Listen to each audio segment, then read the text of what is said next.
All right. This is 2026, week one. Jim West and Del Ross with Talking Preps OT.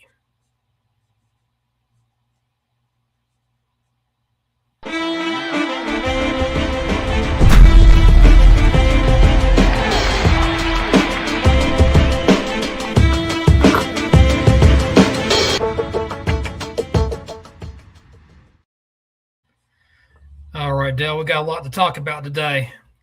What to this evening? Yes, we do. We have a friend of yours that's ready to join us. What's the gentleman's name? A friend of Charlie. mine? Yeah, Charlie. We have a player coming in. Player. There you go. Charlie Stauffer. Yeah. Well, he's a friend of ours now. Hey, Charlie, how you doing, man? Good. So we're going to lead it off, Del. Well, Charlie's a big offensive lineman. All your highlights, Charlie, that I saw had you playing left tackle. Yes, sir. Let's look at these highlights. Some of the things I noticed, Charlie, is that you block into the second and third level. Sometimes you take men into the third level. I think I saw a few pancakes into the second level. Usually they're because you just shove them down. Pretty good footwork. Is this, you say that you're going to move to guard? Yes, sir. So do you guys in your offense pull your guards much? What's your reason for going to guard? They want to get me out in space a lot more. They feel I can move pretty well, and they feel like I can open up some big gaps, especially kicking the ends and pulling up to the backers. So who's going to do, like right there, sealing that end off like that, especially on a pass? Have you got tackles that's going to be able to do that? Yes, sir. We do have a tackle. Well, that is one of the things I noticed about you, is that on the few pass plays that are in your highlights, you did a very good job of moving that lineman out and around and behind the quarterback. Yes, sir. So very important. What's your throw to run ratio? I would say we're run first predominantly, so about a 60-40. Okay, so I'm going to ask you another question. What's your favorite pancakes? Do you like IHOP, Cracker Barrel, or number 70? I think IHOP. Over number 70. I think number 70 has to get it, though. I hope you got what I was asking there. How many pancakes did you have last season? I want to say 33, 34. Wow. Jim, you have any questions for him? Well, I just got to ask you, Charlie, what are you going to do after the senior year? I know first thing you're just starting your senior year and you want to enjoy it, but next year, this time, what's the next chapter in your life going to be? Right now, my plan is to have a great senior year, see what comes from that, and see what opportunities present to me. And whatever that best opportunity might be, I'm going to take. I got you. Now, education, do you have any special interest that you want to pursue in the next chapter? I believe something around like international business. Okay. I got you. Just remember me in about 4 or 5 years when you get that degree. I'm a CPA, although not a very good one. So keep me in mind. I might need your help on that. So yes, sir. So any ideas where you want to go? Do you want to go away from North Carolina, or you want to stay in this area? Or I definitely want to stay in the South somewhere. I mean, I don't think I'll ever leave it after football too. So ideally, below Virginia would be nice, but I'm kind of open to go wherever. I got you. Now, I got to ask you this question. Do you prefer hot weather or cold weather? If you had a choice. Definitely cold weather. It was pretty hot out of practice today. I got gotcha. Yeah, but this time of year, I don't care where you are in this country, It's gonna be you're hot. going to be hot playing football. That's just Right. Davidson has a good international business program, from what I understand. Mhm. I don't know if you've thought about Davidson. It's a good school. Yes, sir. Got that right. That used to be one of the big five schools back in the 30s and 40s. Everybody talked about Duke and Wake Forest and Carolina, NC State, and Davidson was in that big five. So a lot of good history in that school. Yeah. Are you talking to anybody about playing? I've been talking to some D3s. I've had sophomore year. Uh-oh. That great connection he has froze on him. I was worried it was mine for a second. Hey, we're back, Charlie. You froze up for a second. No problem Sorry. with that. It's not your problem. It's technology. So you were telling us about where you're going to go next, or places you're going to possibly go to next year. Yeah, I'm trying to have just a good senior year. Sophomore year, I had a little injury with the shoulder, and last year I had a little knee problem. But I'm just trying to see what opportunities present itself for my senior year. I've been talking to some D3s. Okay. Locked up again. Yeah, D3s when we get locked up here. That's kind of love modern technology. So, well, Charlie. So one important thing, Charlie, I would say is try to choose where your education will match your interests if you can. That's playing football is great. I believe you probably could. Anybody that's going to talk to you probably could play anywhere at that particular level. Think a lot about what you can learn on the education level and play ball as a secondary thing. That's your life, no matter how good you are, and even if you can make it to the Panthers coming to talk to you about playing, it'll end it one day. So keep that in mind. That's one thing we've kept in mind. My life after football, it's not a 40-year decision. It's going to be that 40-year decision for us. So, right.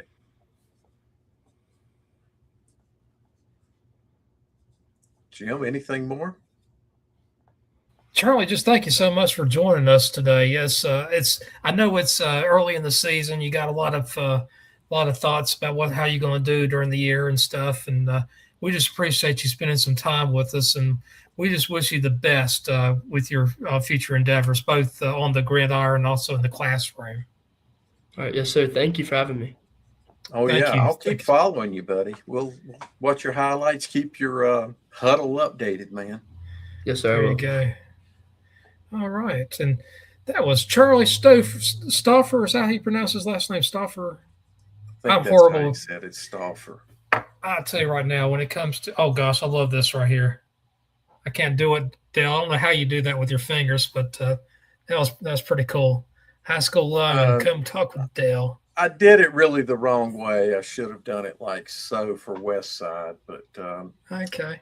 That's live long and prosper. I was a big Star Trek fan, so I have a little hard time with the right hand.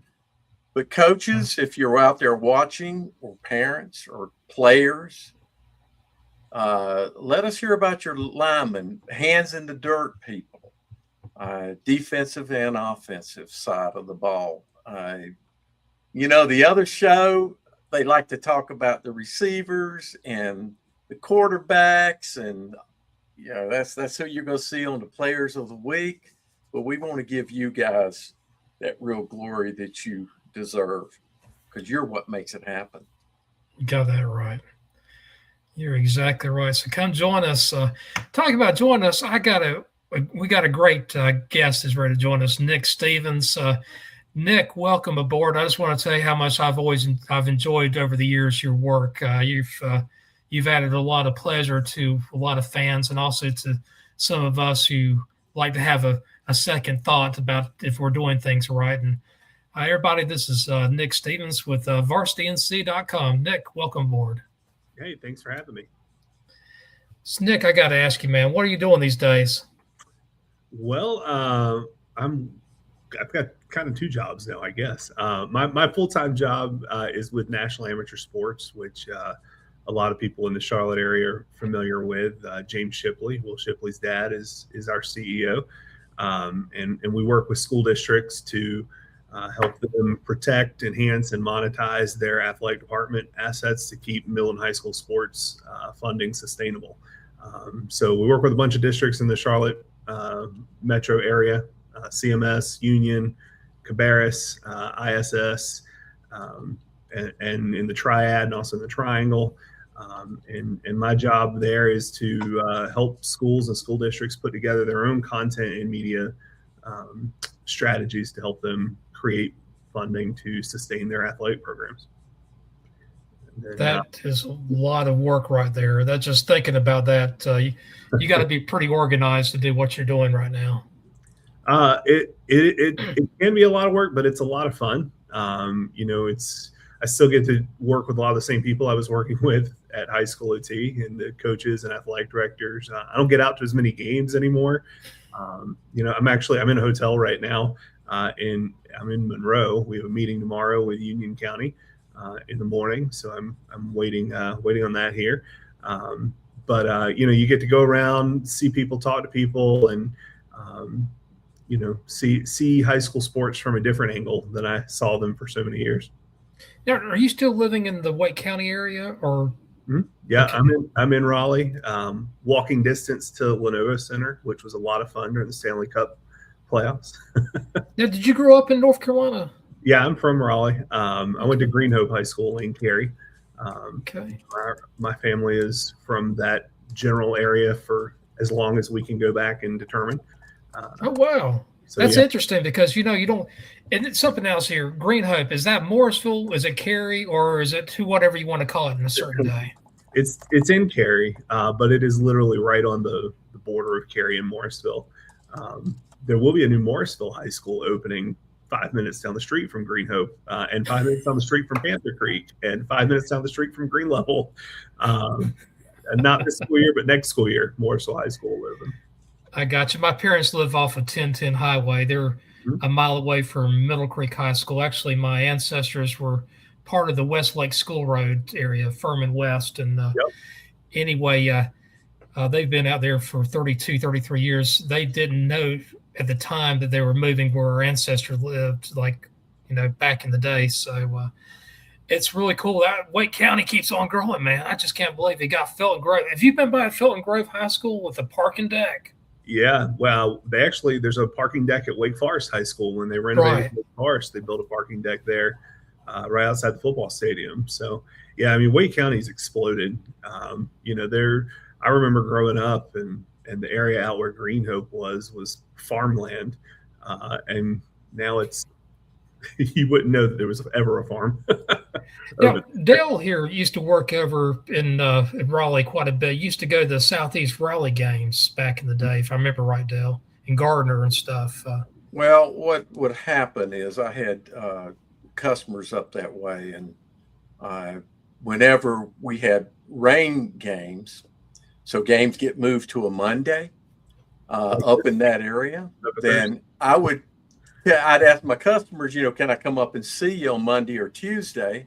And then I would watch games. And it just so happened that, that year, what was about somewhere in that 2006, 2007 time frame when SER they were undefeated through, I think, the regular season. And so that year I was able to go up and watch quite a few games in the Raleigh area. Gabe Henderson, was he the quarterback at Southeast back then?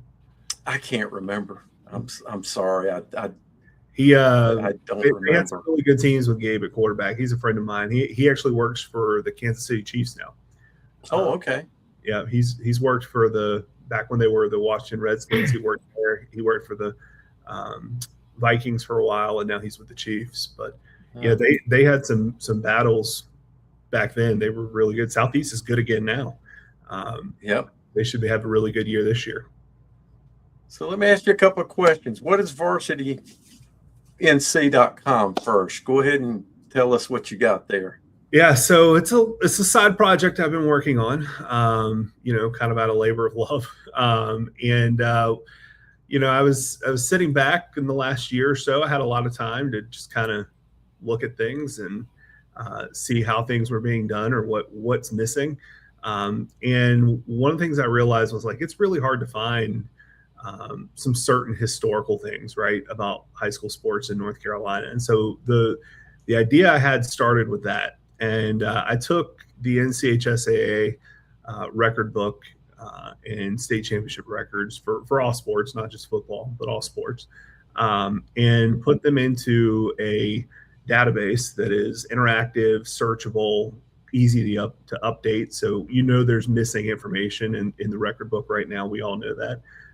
Or there might be new information that we can get about stuff that we know happened. But created that and then started linking it to an athlete database, a coach database. There's about 15,000 athletes in that database now. And then I was like, what else could we do to help create ways for people to better understand high school sports in North Carolina? So another thing was we went and took all of the NCHSAA Board of Directors minutes that go all the way back to 1970. And we put those into an interactive database. So you can go through and see what happened in every meeting. You can search for different topics, see the vote totals for different things.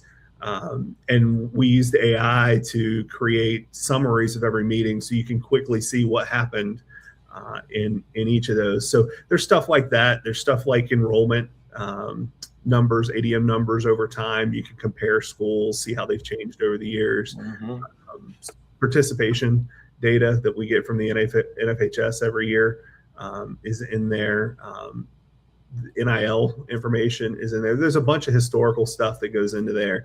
And then, of course, there's some content stuff as well. That's like a passion of mine. So I had to have some of that in there. Right. And then just doing some interviews with people who have had an impact on North Carolina high school sports and kind of creating like an oral history of that. So it all kind of starts with the historical side and then kind of bleeds into the what's happening today. What are the big topics today? I don't really have time to go cover games every day. Like I might at high school OT back in the day. Right. It's not my full-time job. So, but it gives me a chance to do some deeper reporting on stuff that I am passionate about. I did like 2,000 words the other day with the Northwood athletic director, Cameron Vernon, who's put forth a proposal to allow co-op teams in the NCHSAA. So, stuff like that is what I'm doing there. Well, some of what you're doing there is a passion of my mind too. Mm-hmm. And you'll hear a little bit later about something that I'm bringing back out, but something you just mentioned, man, I'm so glad you thought about doing that. And that is taking all the minutes and put them into something searchable. So things like that, I'm going to, if you don't mind, I'll link over to you for sure off of what we're doing at Carolina Varsity, because history of what we do.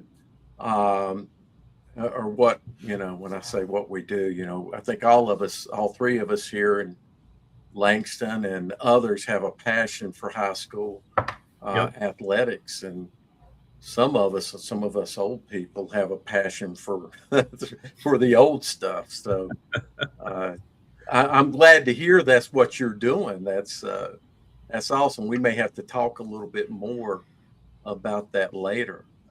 But because you brought up NCHSAA and minutes and all, we got a new commissioner. What do you think about that? And what are your thoughts? Well, I had an opportunity to talk to Brad Alford. It was actually the first story I did on Varsity NC was an interview with Brad. I think he's got some really good ideas. I think he's coming in and wants to look at things from a different perspective, which he's going to have coming from the Department of Public Instruction and that new setup where the NCHSA and the State Board of Education are more closely tied. So I think he's going to have a different perspective on things. I know he's got some stuff that he wants to tackle and focus on early. One of those is student participation and finding more ways for students to participate in high school sports. That was one of the things he told us. I think he's going to have he's got some work he's going to have to do. Officiating is a big concern, and the issues that some of the officials see with sportsmanship or the pay situation for officials. I think that'll be one of the first things he's going to have to look at. I will say one of the things I took away from the interview was how much he talked about wanting to bring in other voices and hear other opinions from coaches, athletic directors, the officials themselves, and having those open discussions with everybody at the table. I think that'll be well received when that happens. But I think he brings a level of experience, especially after being at DPI for a few years, that I think will be helpful. Yeah, these are things Sounds we've great. had lots of. I had a question for you, Nick. Here. It's breaking up here. Go ahead, Jim. I'm sorry, my internet started acting up for a second. I just had a question for Nick, and I don't know if something the commissioner might encounter before too long. 8-man football, do you think the High School Athletic Association will sanction sport? Did you ask if I thought 8-man would be sanctioned? Sorry, you cut out right at the end there. That's correct. Yeah, 8-man. It's an interesting thing, right? The rules of sanctioning sports require a certain number of teams or schools offering the sport. I would argue that 8-man football is just a different level of competition, not a different sport. That's how I would approach that. At the same time, you got to have enough teams playing it that you can offer a playoff and a championship if you're going to sanction it. So I don't know if they would. I don't know how the board would approach that. I don't know if there's been a real big push. I haven't heard of one. I haven't a push from the schools to even have that conversation at this point. There've been some schools in the eastern part of the state who went to 8-man football in the NCHSAA, and they just played independent schedule. They played some of the NCISAA schools, right. And then they never had a playoff, right? They never had a postseason. But I think most schools want to get back to 11-man football. Even the ones who are having the participation issues this year, they want to play 11-man. They want to play 8-man. I think 8-man is a great solution for a lot of the places that have those participation issues. Maybe even some of the smaller schools like charter schools could get involved in playing 8-man football. It is interesting. One of the historical perspective stories I did on Varsity NC was actually about the first 8-man football championships and how that came to be and it took like 20 years to get that off the ground back in the 50s and 60s. So in the 20s, 30s, 40s, there were 8-man teams, but it was not organized. And then the NCHSA sanctioned 8-man football for like 5 or 6 years, and then it went away and everybody started playing 11-man. But there was a quote from one of the organizers, I think in the Greensboro area, who said something along the lines of like, a lot of schools are going to regret going to 11-man one day because they're not going to have enough players to play. And I was like, wow. In the 60s, somebody knew what they were talking about. That's a problem we face right now, that, we see some programs not able to field teams this year because of not having enough players.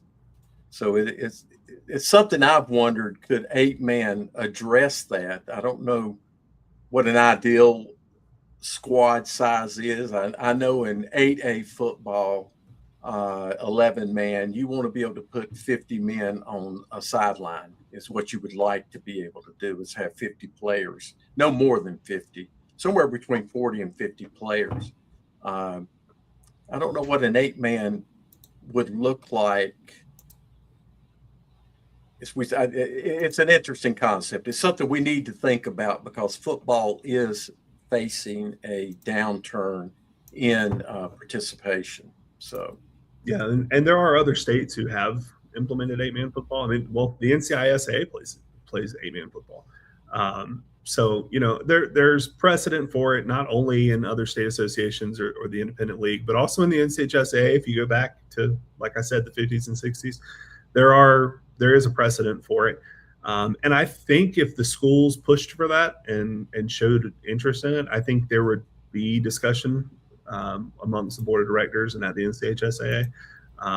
But I'm not saying it hasn't happened. I'm saying I'm not aware of any wide discussion by the schools pushing for that right now. But I do think it's a legitimate discussion to have about participation. How about everybody here in the Talking Preps world has their own ideas on charters, parochial schools, recruiting around all this. What are your thoughts? And do you think that charters should have a separate playoff bracket? We're not going to influence you by what we think. Oh, it's such a tough issue because public education has changed so much quickly, right? Like the number of charter schools has exploded. There's a lot more school choice opportunities in North Carolina now than even just 10 years ago. So, the one thing I'll say before I make any other statement is this isn't not an issue that is unique to North Carolina. Like a lot of times on social media and stuff, you'll hear people yell at the NCHSAA or criticize people for not making a decision. This is an issue that every state association is dealing with across the country right now. And no one has a good answer that everybody's like, oh, this works. Could the charter schools and parochial schools have their own bracket? I think in a lot of sports they could. It wouldn't work in every sport, like football. I don't think it would work. But in a lot of sports where most schools play, I think that is something that could be looked at. At this point, and this is just based on my interpretation, I haven't asked this of anyone at the NCHSAA, but I think that would require a change in the bylaws now because the NCHSAA, all the member schools, when they passed the new 8 classifications, they passed language that said this isn't a direct quote, but based solely on average daily membership numbers. Well, whether you're a charter, parochial, or traditional public school is not an average daily membership number. So you would have to change that language. It may even require action from the State Board of Education at this point. And I would also wonder, again, this is just coming from me, not anybody at the NCHSAA, but if they did something like that, if it's not well received by the charter schools or parochial schools, and you would probably have a mixed reaction, would that draw more scrutiny from the state legislature? Because the state legislature is very supportive of school choice. So, I think that would be something that the NCHSA would have to weigh too. I'm not sure. Looks like Jim is grayed out. Well, my thoughts are, one, exactly like what you said there. There's language that allows them to be part of the system. Mm-hmm. I have no problem with charters. People complain about them having this radius of being able to bring players in, but you still have to go through a lottery process to get into the schools. So I really don't have a problem with it. I really want to see public education revamped totally. I want to see, and this is not something I would have argued 10 years ago, but I want to see, at least I'd like to see CMS move to a truly open system and eliminate this.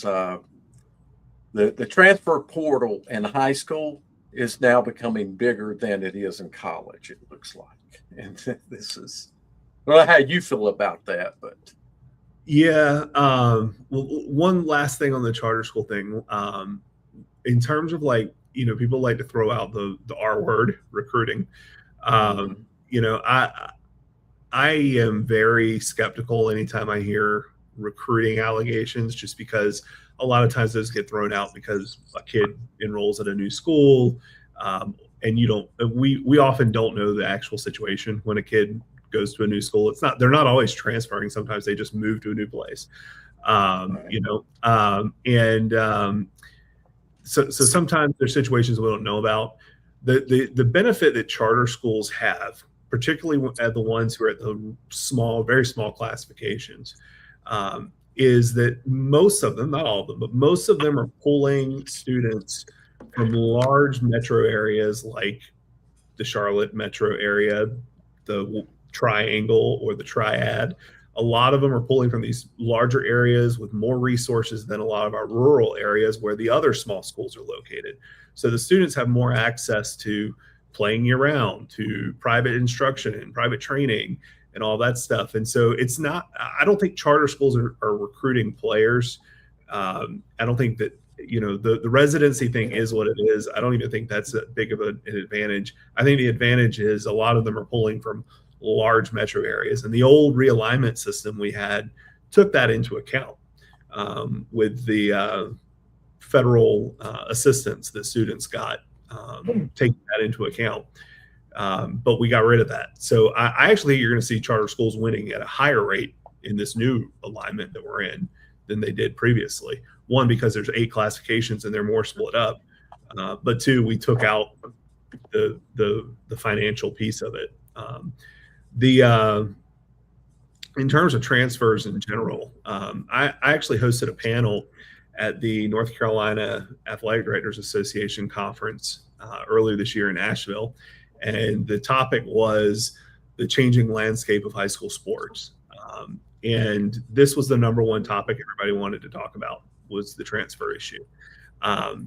One thing I've come to realize, having stepped out of the media role that I was in for so long, and being able to go and work with ADs more behind the scenes, I think we are very, and I include myself in this, very loose with the word transfer.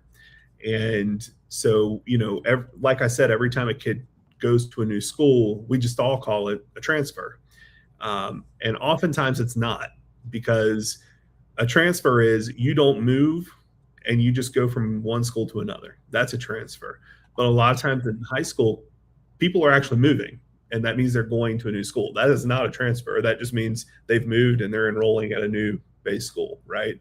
So ADs are really sensitive to that, because when we in the media then talk about all these people as transfers, we're kind of creating not creating, because it does exist, but we are enhancing the storyline that there's all of these transfers happening, right? There are a lot of transfers happening, but they're not all actual transfers. So that was one thing I've learned in the last year working with ADs. I will tell you that a lot of them are kind of irritated with it too. They have to deal with all the paperwork. They have to deal with all the rules and regulations with it. The thing that kind of gets me, and I said this on another podcast I was on a couple weeks ago, was when we get on social media and we see the graphics that are being made about kids transferring from one school to another, and schools are posting graphics about kids transferring into their programs. To me, that would have never happened. Even like 3 years ago, that would have not happened. And if you're a coach or a school posting that, like, you're walking a really, really fine line into a gray area about what is and is not undue influence. I actually think that's going to become something that the NCHSA has to address. I saw, I won't say where it was or anything, but I saw a graphic on social media a few months ago where it was a middle school student posting a graphic narrowing his list of high schools, like narrowing your list going to college. Like, that's insane. That was here in this county. Yeah. Well, that would be another one, because the one I'm talking about was not in. Okay, we had one here in this county doing that. But to me, that's just wild. Like, you might be a great player in the 8th grade. That does not mean you're going to be a great player when you get to varsity football. So, see, the problem, you hit it on the head, nail on the head. And I think this last spring was the absolute worst that I've seen of mention of where I'm going to be going to play sports, at least here in Mecklenburg County. And that's because we had a couple of things, fall. Of course, we had Huff win a state championship. And here in Charlotte, people have always found a way to move to the championship winning schools. That's just been a natural thing and it happens everywhere across the state. You win a state championship, people want to come play for it. But we also, let me interrupt you real quick, because coaches will get, accused of recruiting in those situations, but 99.9% of the time, that's not actually happening. The kids and the parents find a way to go to where they think they have the best opportunity. That's right. That's the, I don't like to see the coaches have accusations made about recruiting without, unless you have actual evidence. If you have actual evidence, then great. And Listen, it's not just that though.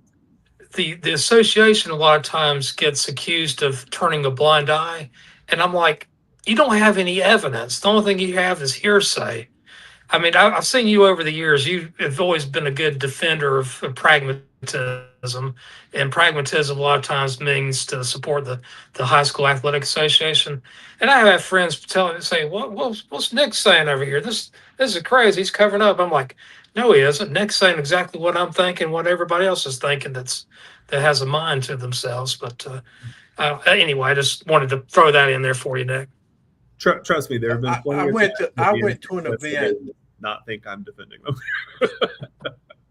I went to an event. It was about 15 years ago when 7-on-7 was really the 7-on-7 after football season. The teams that had sprung up when that was starting to kick up, and some people invited me to come to this event, and here in Charlotte, and Dina was there, and a lot of star players, high profile players were at this event, and the recruiting that was taking place right in front of me, but the recruiting was by parents. Yeah. See, this is what I don't think people understand. Parents and kids recruit other players. And a lot of this happens in this 7-on-7 environment when you have mixed, players from one team and another team coming together to play on a 7-on-7 team. And then they get together and they're like, well, hey, you should come play with us over here. That's where a lot of your recruiting is happening. Yeah, I agree. Just unbelievable. I just want to say, Nick, I've always appreciated your candor when it comes to high school athletics in the state of North Carolina. A lot of times you say the unpopular thing, but the unpopular thing is sometimes the truth. And this just stuff that a lot of people do not understand. I just want to tell you thank you for doing all that you have done over the years. And I know the same thing with J. Mike Blake, who I used to run into all the time on the high school sidelines. So. Yeah, no, I mean, he's done outstanding work over the years too, covering a lot of these same issues that we're talking about tonight. I think that anytime you're the NCHSAA and or any governing body of anything, like, you're going to take incoming because especially in a state as big and diverse as North Carolina, we've got big cities like Charlotte and Raleigh, and we've got a lot of very small rural towns throughout the state, and we've got beach towns and mountain towns, and there's just a lot of differences. I think that they have to make some tough decisions sometimes, and they're never going to make everybody happy. Right. That doesn't mean we don't question them when when decisions are made or not made sometimes. But oftentimes the criticisms that they get from the general public are often just because people don't know the intricacies of what they're talking about. But I also don't blame people for not knowing that either, because it's complex. Like I read the handbook almost every year.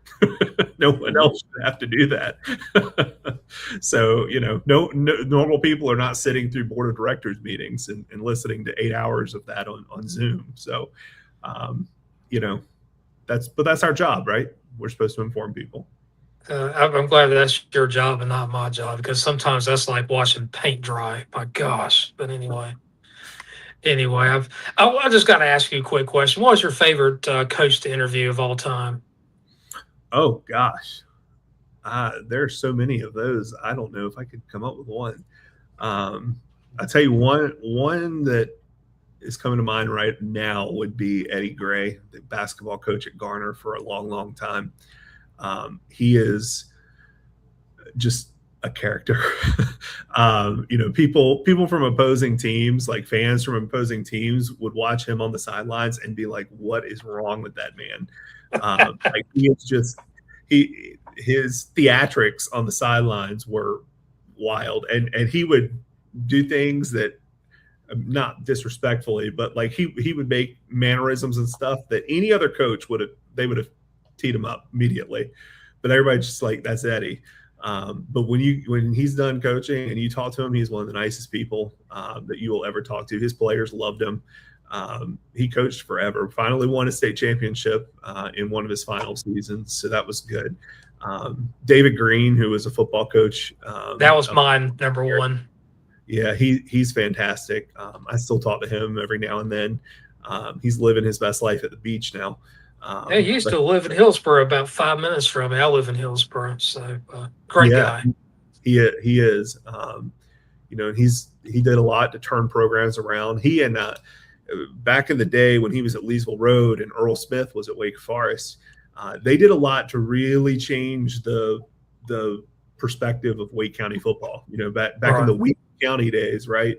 The first thing was the Wake County teams have to beat the Cumberland County teams or New Bern, and they did that. And Wake Forest got to a state championship several times before they finally won some.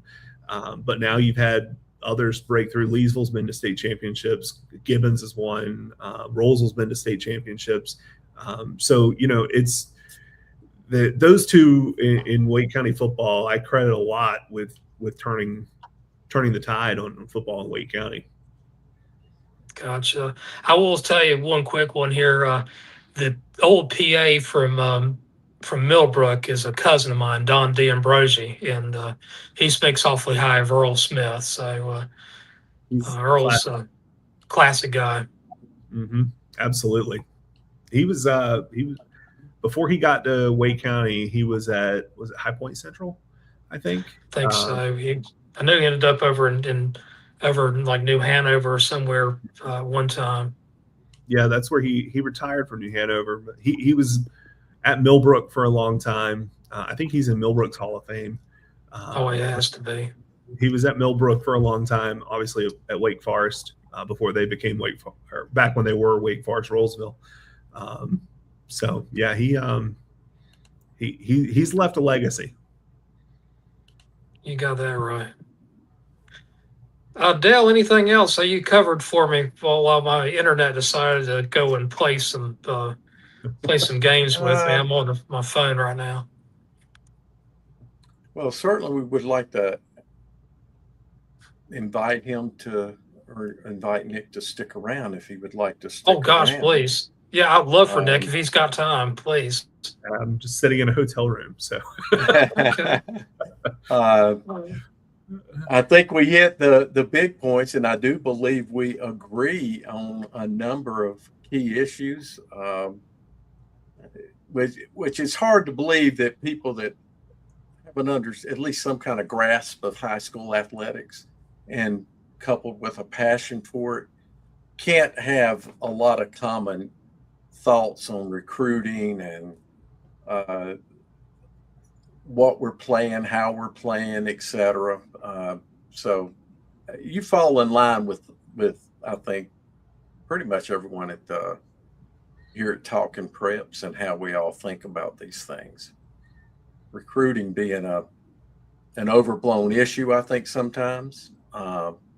Transfer is not, and I hate to call it transfer too. I know better because I know that here in CMS at least, you just can't get transfers. Transfers are near impossible because the school crowding is such that homeschool kids get their seats first. That you can't just say, "Hey, I want to go over and play at Huff, and I want to transfer, but I'm not going to move." And don't worry, I've got transportation.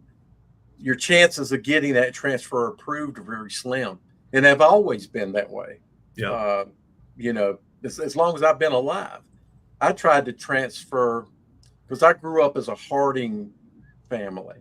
My parents and everybody went to Harding, and I went to Harding football games, when I was coming up, and I played in youth league there in the Harding area, and I was forced to go to West Mecklenburg, and I tried to transfer. I even practiced 2 weeks with Harding football team while I was waiting on my transfer to be approved, just to get a letter that said no. Scandal to me. We might have to go back and look at. Oh yeah, I don't think Harding did very well that year. So retroactive penalties. You're not going to retroactive take away too many wins from them, I don't believe. But recruit this transfer thing has never really been a thing in CMS, but people moving or claiming residency somewhere has been an issue. And we've had illegal claims of residency that we had one not too many years back that got caught, and people were slapped on the wrists about it. But for the most part, it's families move. Charlotte said, we have lots of multi-home, apartment. It's not hard to go get a place or an address somewhere in Mecklenburg County. So I don't know how they do it in CMS, but I do know in other districts, particularly some of your larger districts in the state where they have more staffing and resources, they will actually go look and see if you have moved. It happens. They will send people to see, okay, you moved, like, are you coming back home from school and going to that address, and is there furniture in the house or in the apartment? Like that, people will do those things. I'm gonna give you a one-line thing to say to Alex Bass. I'm sure you know Alex. Next time you see Alex, ask him if he'd like to go take some flashlights and look in some homes. And he'll know what you're talking about, I'm sure, because he loves to talk about that particular situation that happened here in CMS years ago. It does happen. And I think what people on the outside probably should understand is, like, the school districts want to stop that too, because it impacts stuff way beyond athletics when kids are going to different schools. So, they have an interest of doing that. And the issue is the burden of proof lies with the school district to prove that they are manipulating the system or cheating or lying or whatever it is. Right. Just like the burden of proof, if you're going to accuse somebody of recruiting, the burden of proof lies with you to prove it. If you're going to make that accusation, it's not up to the person you're accusing to defend themselves. Exactly. You got to have the evidence. Bring the evidence. Yep. Recruiting. I had a vision of Alex Bass wearing a North Carolina High School Athletic Association windbreaker jacket, breaking into doors to see if there's furniture and beds and stuff like that on it. Well, CMS has a department that can do that kind of stuff associated with the police department. So yeah, how much investigation they do, I don't know, but I do know that they do some. Right. If you get a lot of, when we had that situation with West Charlotte, a lot of flack went down because West Charlotte and CMS was advised that something was taking place and they weren't acting. And I think after that, they overreacted as things started, as the dominoes started falling in that situation. Then I think they went into an overreaction situation. And then since then, I have heard where they do, follow up on things. So let's, we do have some other things to cover. So Yeah, let's talk maybe about the we next move stuff here. on. Yeah. Nick, we want you to stay on because you're going to have some valuable insight here for us. Okay. All right. And be honest with you, I'm guessing at the script at this point, if we, there we go. We'll look at the observers, the top 25 here. Here's the one for you. There's a big discussion about who's the number one team. I know we had Huff, Providence Day, Grimsley. I think the other one that we had mentioned was possibly Weddington. Who's your guys' number one team at this point? I'll jump in first. Huff, without a question. I think there's a gap. Okay, there I said it. I'll just say, like I said earlier, I don't get to go see as many games as I used to, but when you're the defending state champion and have a bunch of talent coming back, that's an easy one for me. And you have added talent, Nick. And added talent, yes. They added. Well, number 6, I want to talk about that real quick. J.M. Robinson. I know they're my favorite right now in the 5A. They're going to be a solid team here.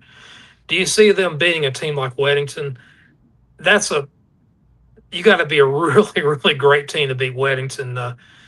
Dale, I'll just start with you, see if you have any thoughts on that. I don't agree with that particular ranking there. I think J.M. Robinson is definitely a contender in 5A for a state championship. They're going to be a team that we'll be talking about going into the playoffs and deep in the playoffs. They'll still be there. But Weddington, man, no. Weddington's a team that's, I think, up in the top 4 in the state still. So. Okay. And this is good rankings here. I like these rankings that we have here. I have no problem with it throwing it in. But the one thing I'll say in the Wake County area, and Nick, you jump in on this because you may have some different insight. I saw the Bull City Classic Jamboree last week, and Rollsville is huge. They're the team that impresses me the most right now. Millbrook is a really good team, and Cardinal Gibbons in Southeast Raleigh are going to be really good also. But right now, I think Rollsville might be my favorite team in the triangle. Nick, any thoughts on that one? I think probably Rollsville, Millbrook, Gibbons, Southeast Raleigh, in some order there, are going to be your best teams in that area.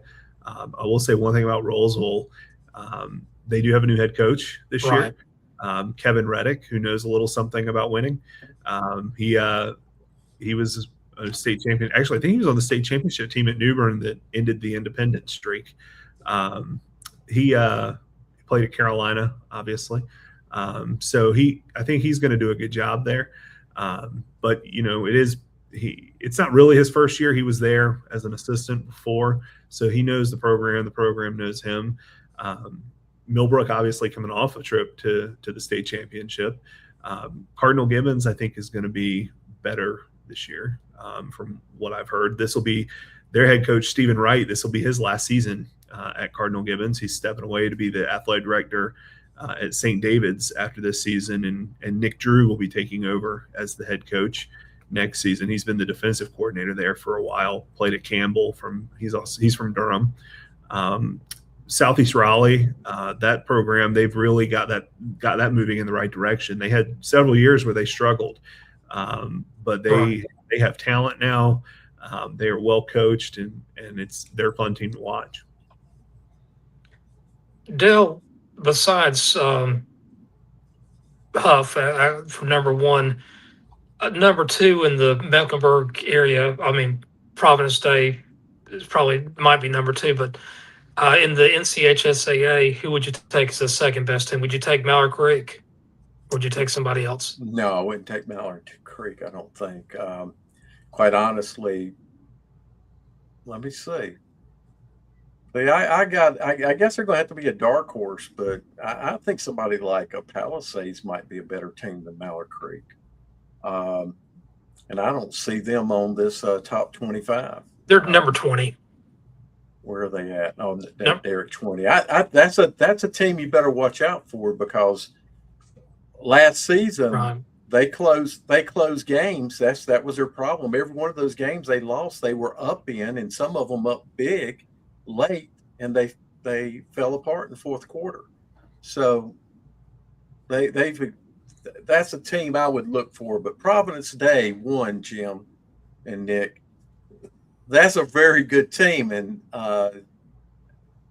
they're solid. They're a solid number 2. I'm sure that Chad would argue they can beat Huff, but there may be a gap between them and all the others, because Providence Day is a very good team. But who in Mecklenburg County would be next? Well, I would put Weddington above Mallard Creek. Is this And the they part are. of the show? Is this part of the show where you put Langston's cell phone number up on the screen for people to text us? So that he can get calls. The one of the teams I don't see on here that probably is not up in the top 10 and competing, but as an Ashbrook might be a team to be looking for. But Kings Mountain might be the team over in that Gaston, Cleveland area that could be a real special team. I've been on their bandwagon too many times for them to disappoint me. I'm a big Kings Mountain fan, but they never can get it done. I got to give a shout out to my buddy DJ McFadden at West Charlotte. That's going to be a fun year for them. Who knows I don't know if anybody knows how good they're going to be, but I like DJ. I like his coaching skills. So should be fun this coming year. I'm expect the unexpected. I think Chambers has a chance to be really good, quite honestly, more so than West Charlotte. Okay, Nick, this is the part of the show. It's called the Sane or Insane. You tell me if my picks are sane or insane. We'll start with 1A. I'm going out on a limb. I think these two teams met this last year. I still see them meet this year. Sane or insane on that one? I don't know much about either of them, so I'll go with sane. If they got there last year, they could get back, right? I know Wilson Prep's got a tough game in week 1. They're playing Clayton. Right, and they played them last year, and that was I got to give Wilson Prep credit. They played the toughest 1A schedule by far. It's not even close to being anybody even close to their strength of schedule. Great schedule. Corvian, I love Corvian. I love their coach. I love their program. A very new program. I think they might be on year 4 or 5. I see them going and compete against Tarboro. And I'll be honest with you, Tarboro graduated a lot of players this last year. They're still Tarboro. They're going to make the state championship, at least in my eyes. But this will be the 10th year in a row, death, taxes, and Tarboro going to the state championship. Yeah, I always told people it doesn't matter who Tarboro graduated. They got next people that are coming. They reload. Machine in Tarboro. I don't know what you have, like Kinston basketball in the eastern part of North Carolina that has been the machine, and you got Tarboro football, and they really are. They're really a special program. 10 straight appearances potentially is. You said insane, sane or insane? That is insane. That is insane. Dale, how about you? You like Corvian? I do like Corvian. So I think that's a pretty probable matchup. Now, 3A, if I had to pick if any of these that I think I'm a little bit insane about, it would be 3A, because you don't have Shelby in there. And James Keenan, they haven't been to a state championship in about, I think, 2013, about 13 years or so. You can make a argument for some team like Northeastern, Pender. but I'm going to take James Keenan. Lincolnton, I tell you what, Lincolnton, they're going to be in a dogfight between Lincolnton and with Shelby and Eastern Randolph.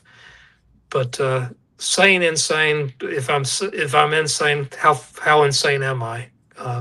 Dale, I'll let you give your thoughts. I don't think it's insane to think Lincolnton may be there. James Keenan had a really good season last year.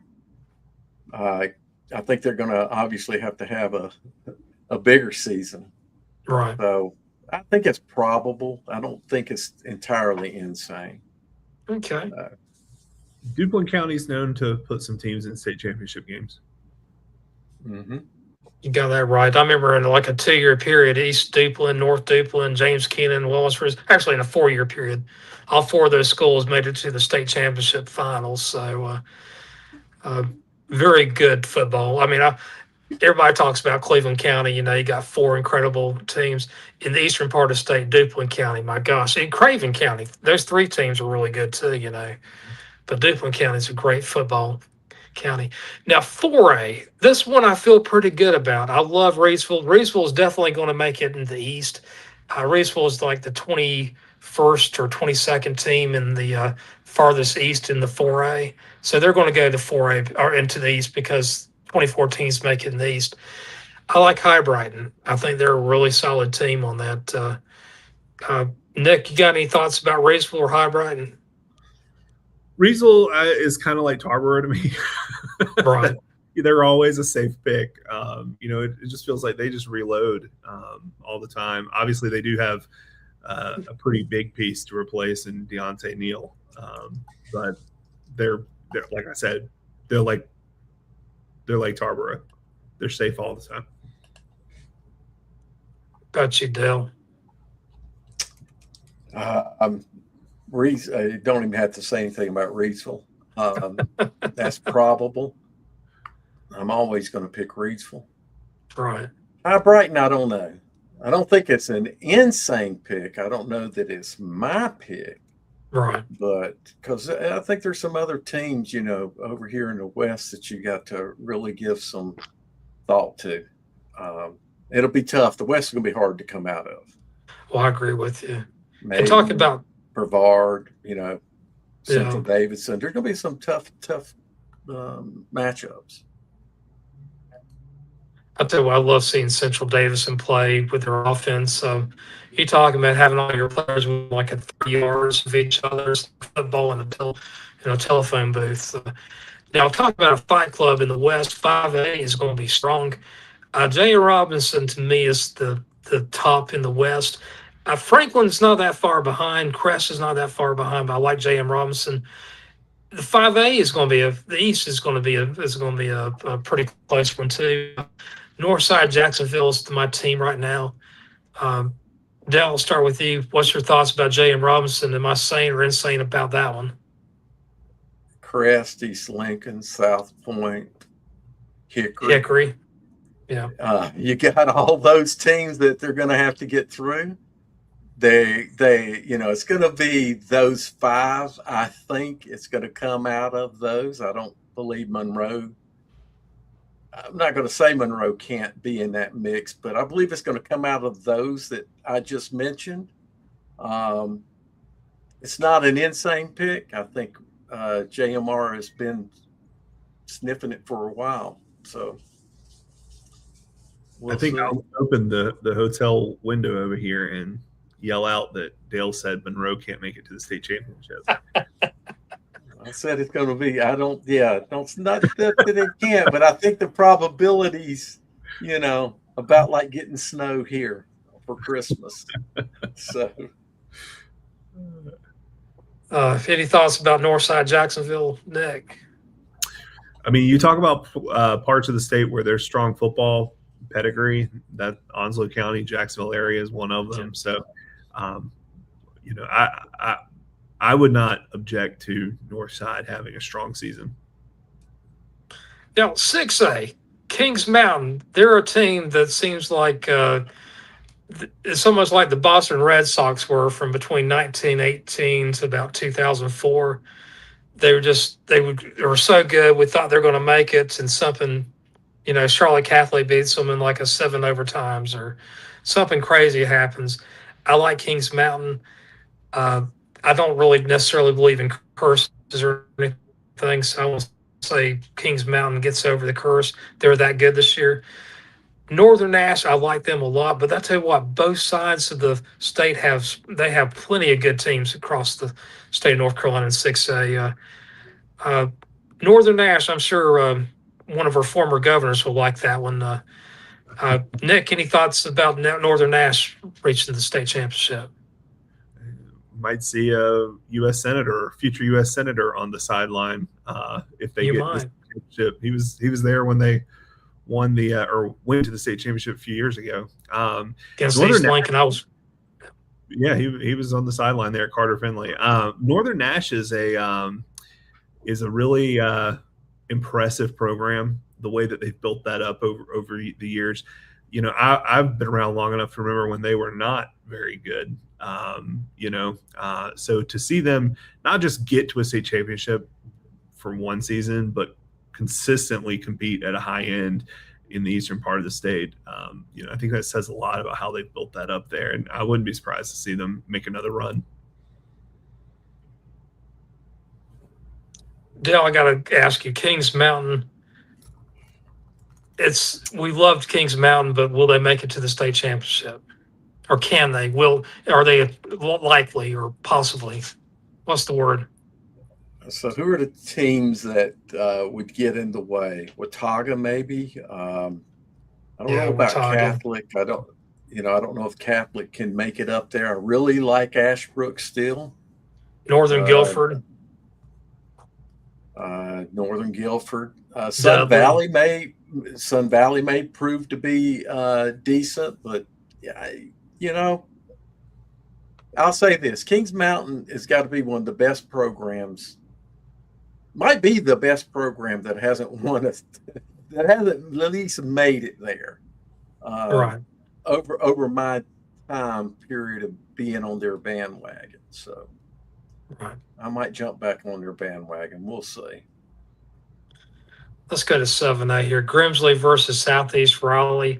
I love Grimsley's team. I mean, they're so good. They had that freshman quarterback come in last year, and Grimsley just didn't miss a beat. That team is just so deep. They have so much talent. I think they're going to run through 7A West. I know there's a lot of great teams in there, but Grimsley's just so good. I think there might be the third or fourth best team in the state. Southeast Raleigh, I mean, there's going to be a bit of a fight club. All those teams, Cleveland, Clayton, Southeast Raleigh, Gardner, those 4 teams are like probably one of the best combination in the state and conferences. Nick, what's your thoughts about those, about Southeast Raleigh? That conference is tough. Southeast, so they, like I said, that's been a program that has had to build itself back. E.J. Campbell is the head coach there. He's been there several years now. He's an alum of Southeast Raleigh. So, him, if he were able to get Southeast to a state championship game, can you retire a coach's jersey? They would have to recognize him somehow at Southeast Raleigh if he were to get them there. I think the 7A in the East is more difficult than the 8A in the East, top to bottom. I think 8A might have better top end talent, but like 7A, you got Cardinal Gibbons, that's going to be a contender there as well, for example. So Southeast, I think they're in the mix of the top end teams in 7A, but I don't even know how to begin to guess who that 7A East champion will be. Bill, what's your thoughts? Who in the West could possibly get in front of Grimsley? Well, first I'll say I kind of agree on the East as well. Weddington, I believe it's going to come down to Grimsley and Weddington. Right. I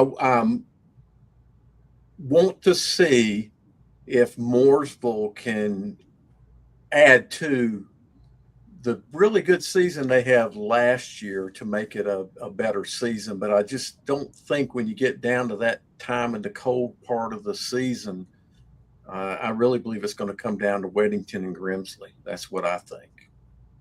In the West. The team over in Iredell County I'm keeping an eye out on is actually Lake Norman. I think they could have a really special season this coming year. Lake Norman, Mooresville, really close to in talents and coaching and everything too. They could have a good season. Beating Weddington's going to be tough though. Yeah, well, I agree with or Grimsley, or which either one they face. Yeah, exactly. 8A Huff versus Hoggard. Hoggard to me, it's either going to be Hoggard, Rollsville, Millbrook, you name it. Oh, and 7A, I should have mentioned Cardinal Gibbons. Obviously, I think Cardinal Gibbons is another one of those teams that's right there. Yeah. But in 8A, in the East, Hoggard, Rollsville, and Millbrook are the teams that I like. But I'm going to pick Hoggard in that. Dell, I'll start with you. Huff versus Hoggard. Could you see that happen? I could see it happening, though. Yeah, I mean, I can see that happening. I kind of also think you got Rollsville and Millbrook to be thinking about. And I just don't know who in the West could get in the way of Huff. West Forsyth? No, I don't think so. Mallard Creek? I don't think so. Myers Park? No. So, yeah. Nick, here I am, a guy from the Triangle. I didn't even pick a team in 8A on the Triangle to represent the East. Tell me who would you pick if I didn't pick Hoggard? Who would you take? It would be whoever wins between Millbrook and Rollsville. that they're both going to be really going at it. We'll have them play a conference game. They're both in the CAP, so they'll play in the regular season. And then I suspect we'll see them play again in the playoffs a few weeks later. I think those are the two programs in Wake County that are, at least in 8A, that are on that level. Who regardless who comes out of the East, I'm pretty comfortable that I think Huff is the 8A favorite right now. Over the field. Well, Leesville Road, I would say, is my dark horse in 8A, but I think they're a little bit behind the other three. And they've got experience making deep runs. You got that right. So, well, that was fun. Guys, I appreciate you playing around with me on the Sane or Insane here. I know we got some more fun here. I don't have the cue in front of me, so Mr. Producer will help us out. All right. Okay, so, Dale, this is yours here. Nick, I don't know if you are aware, but about 10 years ago, we created a report that we called the North Carolina High School Football Report. And what it did was not only created power rankings and predicted games, what we did with it is we predicted the entire season every week and recalibrated it all the way to championship. And the programmer that built that, I provided a lot of the input into what might go into the algorithm. Yep. We wanted something better than Massey. And I say Massey or Drew Passer, if you're familiar with if I'm pronouncing his name correctly. Fun fact, he helped me pass statistics at NC State. Did he? He's a very sharp guy. So fun fact, so what I did is I gained access to an AI model through my son. And I have been training AI to do this and feeding it as much information. And I'm still in the learning process of this model. And of course, the first week, people, this is up, it's live, you can see it. It's the first week of the season. I'll tell you now what I did to even be able to place things at some kind of level is I took the last 4 games of every team of last season and gave a bit of a factor, because the end of the season is probably about the best the team's going to be, and you're going to kind of hope that things might carry through. And I use that as a baseline to start with the model for this season. It's going to be wrong. It's going to pick some things, and it's going to be wrong on some things, because we had so many changes that the model can't understand right now, like coaching changes and the transfer portal. It doesn't understand those things, but Yep. I'm building that into the model. I have a way to keep it objective. This is a purely objective report. There's no subjectiveness in it. It's all 100%, objectivity based on trends and scores. Unfortunately, if we had yardage from every team and all, we could make this a really good thing. But this is, as you were talking about history and all, my plan here is to have every game that's ever been played in high school in North Carolina into my database, and every team factored with some kind of power rating, so that we could say, well, this at the end of this season, I think, quite honestly, I'm going to say it now, this Huff team, I think, is going to be the best team that we've ever seen in the state of North Carolina. They're going to exceed the 2004 Independence team, because they got that kind of talent. We're going to see a number of Sunday players playing on this team, great coaching. But so let's pit those two teams together and see how they fare.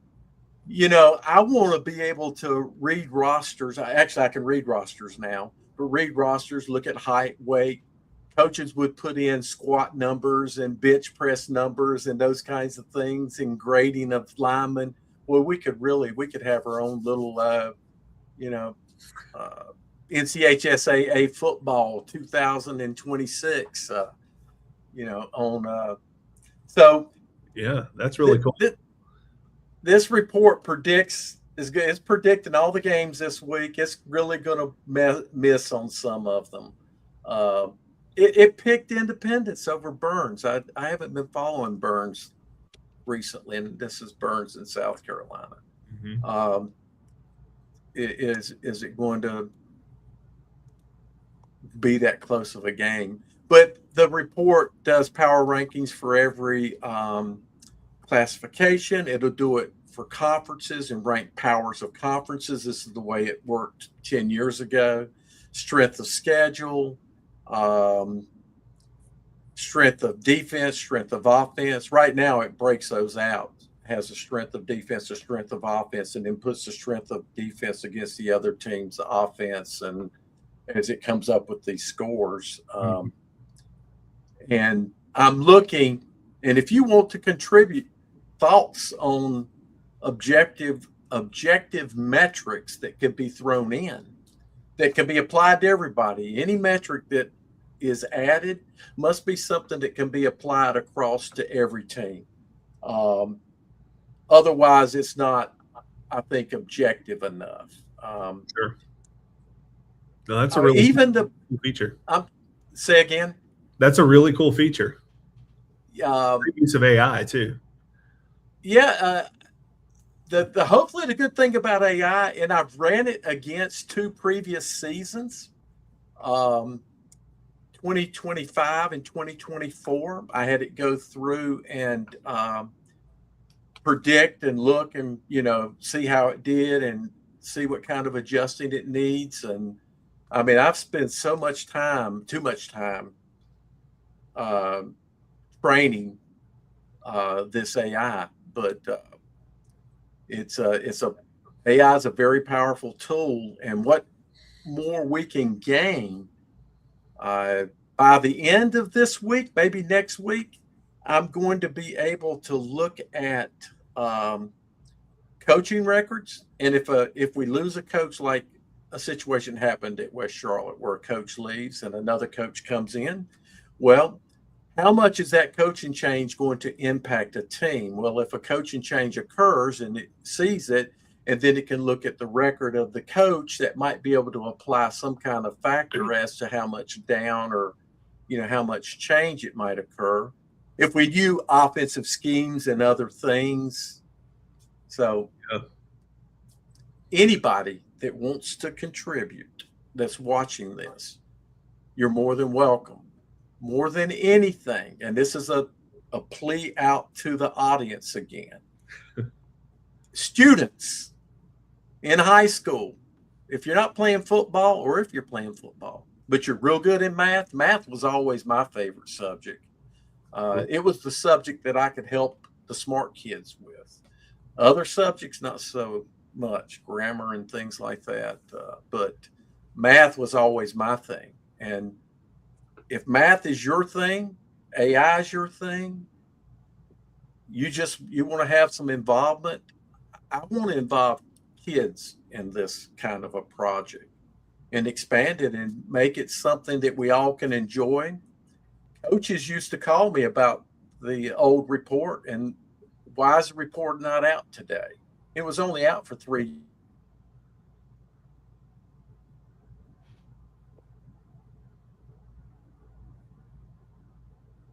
There.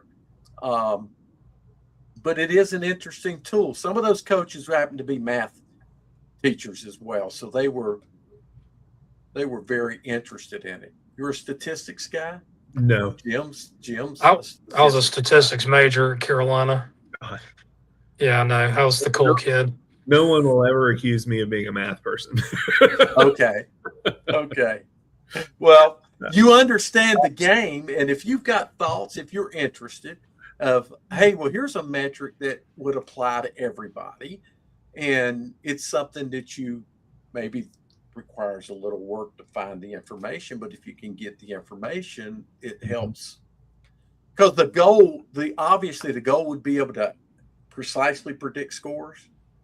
Right. Listen, I'm going to say this. I'm even thinking about adding in the ability to look at the forecast for the Friday that's coming up and use weather as a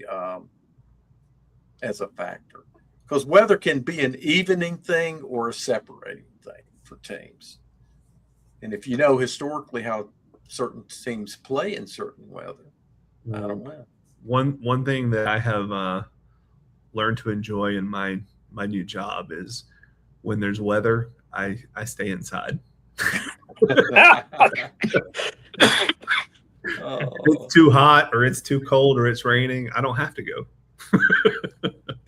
It's funny because today, the last couple of days, a young lady that I've known for a while, she contacted me the other day and asked, could she, did we want some help doing graphics and things? She has a great story that people should look into about her health last year, where she literally she could not be with us today. And the Observer ran a nice story about it. But she contacted me about helping us out. And she was showing me some pictures of that she had taken. She's a photographer, and it was at a Huff game. And I'm all bundled up in all this thick gear that definitely would keep you warm at 0 degrees temperature. So I'll get out in the weather, but I hear what you're saying.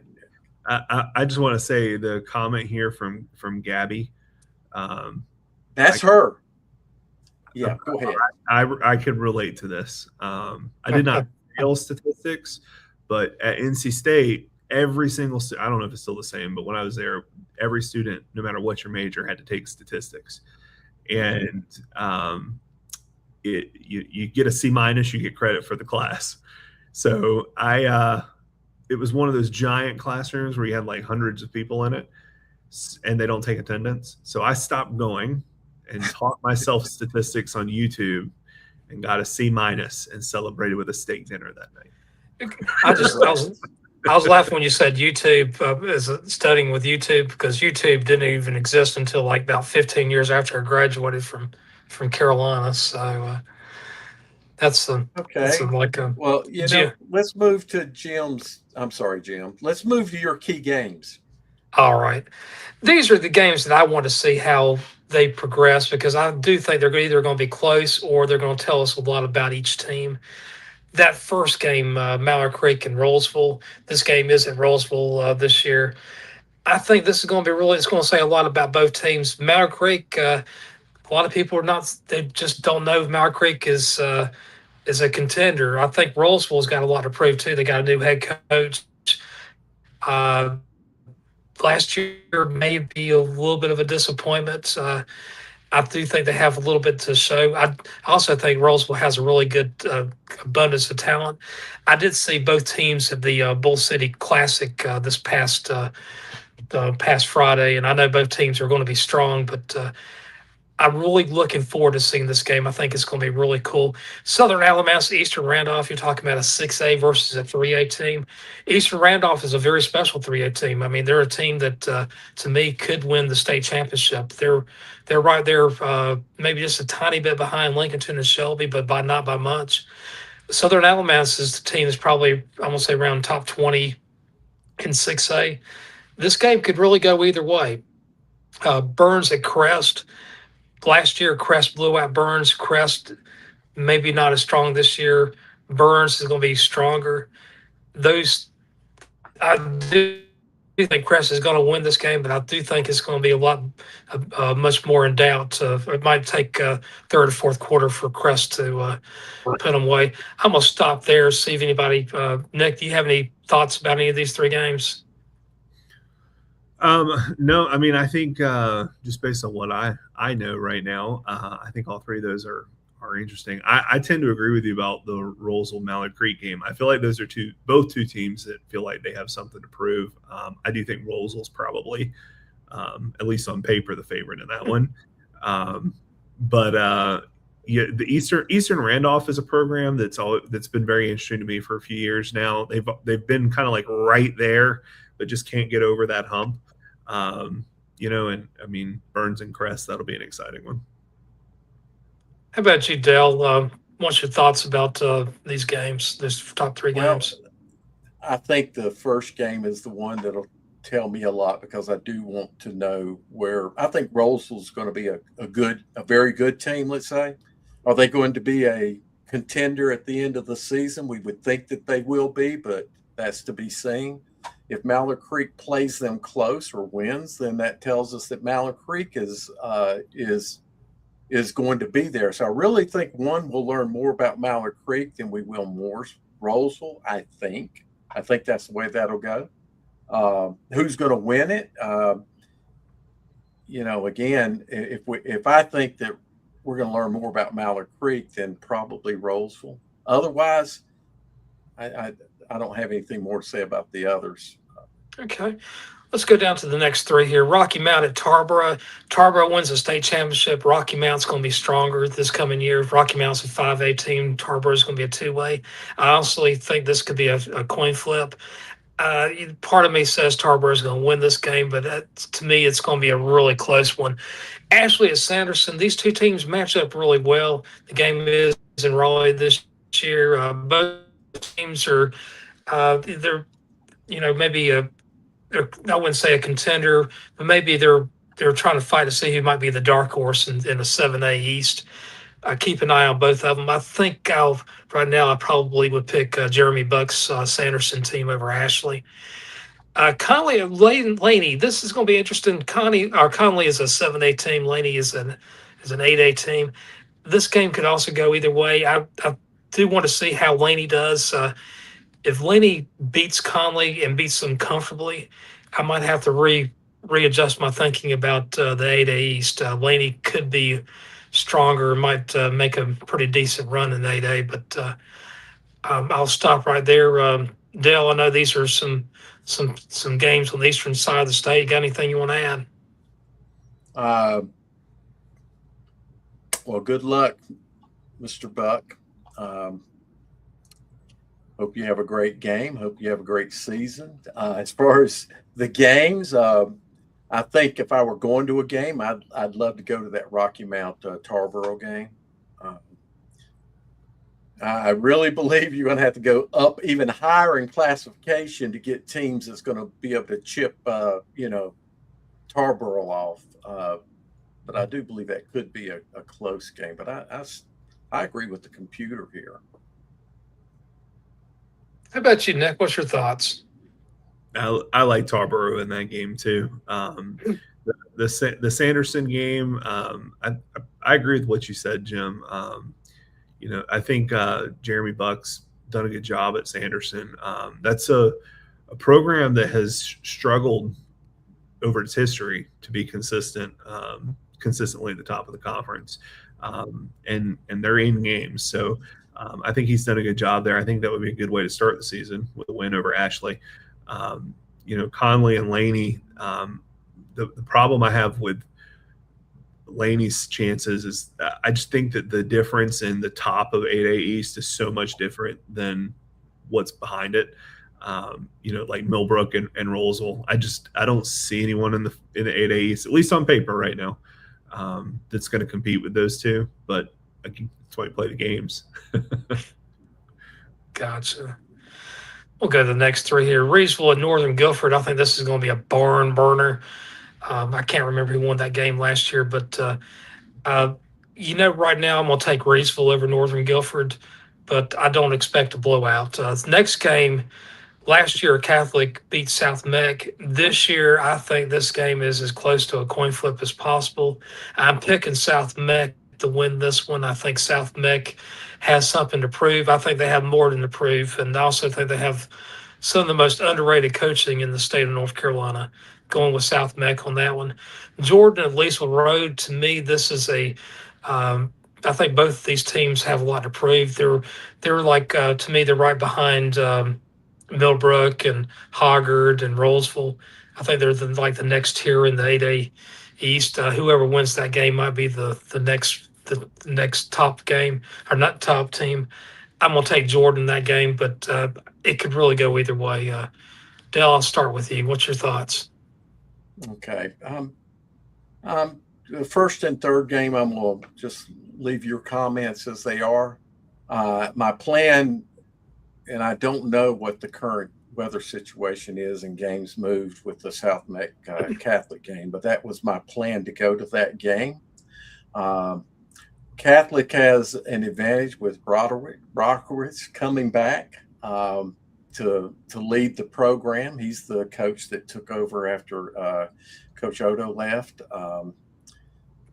Very, very good coach. I think he took Catholic to the next level, implementing some different schemes on offense, even spreading out a little bit through his time there. And when I say spread out, I mean running some spread more than just the wing tee.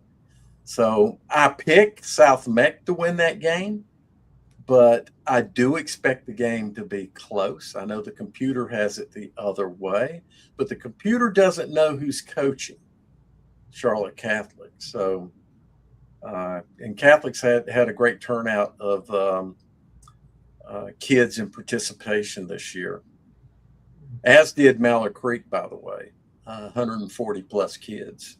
Wow. Gosh. Yeah. Nick, what's your thoughts about these games? Anyone stands out to you? One thing I'll just say about South Meck, I was at the South Meck Palisades playoff game last year. I was in Charlotte for a meeting that weekend and decided to come in a day early to go to that. That game felt like one that it kind of sucked that either team had to lose. It was a very, I think it was like 35 or 34, 32, something like that. It was a great game. Mm-hmm. And I liked what I saw from South Meck there. So it wouldn't surprise me to see them win that game. That Jordan-Leesville game, I think, is going to be an important one when we get to the end of the season, when it comes down to the RPI for the playoffs. I think whoever wins that is going to have a little bit of a benefit going into the playoffs. And I think that's a coin flip game. I think it could go either way. Exactly. Let's do the last three here. Lincolnton and Maiden. Lincolnton's a 3A team. Maiden's 4A. Lincolnton is, as I stated earlier on, is my favorite to win the 3A West. I tell you what, going into Maiden is no easy bout. This game to me is as close to a coin flip, also, just kind of like that South Meck and Catholic. Part of me wants to pick Lincolnton, but you know what? I think Maiden's going to have that chip on the shoulder. There's some intangibles there, and I'm going to pick Maiden to win it by just maybe a point or two. Mountain Heritage, Pisgah. Mountain Heritage has graduated a lot of players, but they do have a lot of talent coming back, and also some kids that are going to be now playing on varsity. Pisgah, to me, is the favorite in this game. I just want to see if Pisgah is a team that could compete with the other 4A teams in the West to represent the West. Maybe they could beat High Brighton or whomever. E.R. Brown at Porter Ridge, that's another good matchup. I think both of those teams want to show that they cannot be forgotten about. E.R. Brown has a lot of history on their side. The game is at Porter Ridge. Another game that could just really go either way. I'm going to take Brown on this one, but I'm not surprised. I would not be surprised if Porter Ridge wins this one. Nick, I'll start with you on that. Any thoughts about those three games? Based on what you've said about Lincolnton and Maiden, I think that's going to be an exciting one. That might be one. If that's on the NFHS network, I might have to pull that one up and watch that one.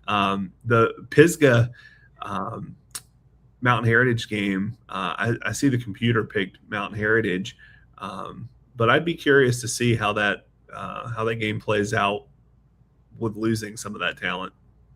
Mhm. All right, Dan, what's your thoughts? All three are going to be great games, I believe. Lincolnton and Maiden, that's. I just think they're all going to be exceptional games. I think they're all going to be games that either team can find a way to win without having to look too hard. But that last game, I'm looking to that game to tell me more about A.L. Brown, to see where they may be, because supposedly they may have a good team this year. So I think they're all going to be good games. Yeah, we should have a lot of good opportunities across the state. Now, you know what? I just picked out the top 12 games that mean the most to me.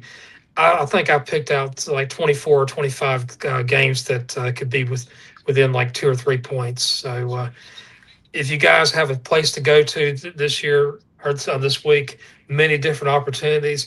The biggest obstacle for me right now is weather. I don't know when certain games are going to be played. They're going to be moved up to Thursday. They're going to stay Friday. Maybe they'll go to Monday. I'm not a big fan of Saturday, but I'll go to a Saturday game if needed. I'm going to say right now we might see 40 or 50 games played on Thursday. Nick, seems like there was a lot of games being moved in the eastern half of the state to Thursday. Are you seeing the same thing, or? Yeah, there are a bunch of games. I think it's already like over 50. I think I saw a high school OT tweet that said that they've got over 50 already moved. Weather in North Carolina in August, it's either going to be hot or storming or both. So, right, or both, or both. Steamy, that's for sure. I have a look to see. Else. There's some games. Providence at Hickory. I think there's more than that though that's been moved to Thursday. I thought here in this. I got to ask Nick a question about what he considers Eastern North Carolina football. I live in the Triangle. This is not Eastern North Carolina. I don't care what anybody says. We're in the eastern half, but we're not Eastern North Carolina. To me, anything east of I-95 is Eastern North Carolina.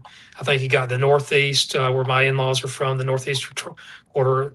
Then you got what I call the Down East area, like from like Craven County, Glenore County, Pitt County, and so forth. And then you got the kind of the Sand Hills southeastern part. What's your definition of Eastern North Carolina football? Similar, east of I-95, that region. So Rocky Mount, down Wilson, down to like Sampson County and east. I consider like Cumberland County and Moore County and like Hoke and Scotland and Richmond. Like to me, that's all the Sandhills, and that's a little bit different. Right. Then you've got the Triangle. That's kind of what I was getting at earlier with North Carolina as a state. We have such diverse areas that are different. So we say the eastern half of the state and the western half of the state, but in those two places, they're very different areas, different types of football, different types of barbecue. By the way, Eastern North Carolina barbecue is better. So there's lots of there's lots of things that make each region unique. Yeah, but there's not two regions in North Carolina. There's three. That's the problem. There's an east, a Piedmont, and a west. And the west. So, and distinctly, when we look at it as football, you're looking at Eastern football, Piedmont football, and Western football. Mm-hmm. When you look at barbecue, there's Eastern barbecue, Piedmont barbecue, and Western barbecue. There's three styles of barbecue in North Carolina. Well, there's three. There's really only one, but that's okay.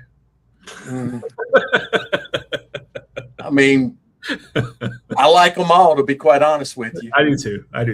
But one's definitely better. So I grew up in the western half of the state. I guess I had more. I don't know what Dayton was. We're at Lexington style. What's that? Is that Piedmont barbecue? What, Lexington? Lexington is Piedmont is what it's called. Okay. Lexington is what a lot of people call it, but it's Piedmont barbecue. It was developed. Piedmont style barbecue was developed in actually it's developed by Stamey's and grew big in Lexington. So there you go. You don't know, Nick, but I've eaten it. There was a time when I was collecting, when I decided after I'd already been eating barbecue for about 20 years, I decided to collect menus, and I stopped collecting after about a year and a half, 2 years, and I had over 100 menus. I travel. I've eaten barbecue across the country, not just the state, but the country. I've eaten every style of barbecue. I've been to Kansas City, Memphis, Texas, Nashville, all over Tennessee. Alabama. Yeah. So we could talk barbecue, and I'd love to talk barbecue sometime. I love Eastern. I love Piedmont. I'm not as a fan of Western, but I eat it. Western is a thick, it's your thick, pasty sauce. But anyway, as long as it's not mustard, we could. I'd eat mustard too. South Carolinians. Wherever I am, I take part in the people's culture. There you go. So last season, I ended with a lot of mental grief and physical grief, and was unable to attend the state championships because of surgery. I'm able to run, which I've not been able to do up and down side, even though I run up and down sidelines. So my final thoughts are, you're going to see me more spry on the sidelines this year than most of you have ever seen. I'm looking forward to it. I'm looking forward to the season. And really, that's all there is this week, is that, it's a fresh start, and hopefully every kid that's out there playing, you take to heart what you're going to be taking part in this weekend. Some of us old people, we still get the feeling when we walk on the field that we got when we were in high school. I still have a sense in my bones when I walk into stadiums, the way that I feel, the things that I smell, even though now it's less grass and more turf. But still those feelings that you get, they do live with you. You should enjoy what you're about to take part in. Try to be mindful of your teammates and mindful of the other team. Try to be respectful, be competitive, but be respectful and enjoy. And that's my final thought. All right. Well, Dale, thank you so much. Nick, thank you so much for coming up today. You've been a big help for us, and it's just always good to have some collaboration with Nick Stevens again. Nick, we wish you the best. Many different places you can catch up with Talking Preps this week. I'll give you see the schedule right there. Next time will be on Friday, the Talking Preps post game at 11 p.m. Please come on down. And again, everybody, thank you so much for Jim West, Del Ross, and Nick Stevens. Thank you so much for coming and participating on Talking Preps OT. Have a good evening. And Nick, you're welcome.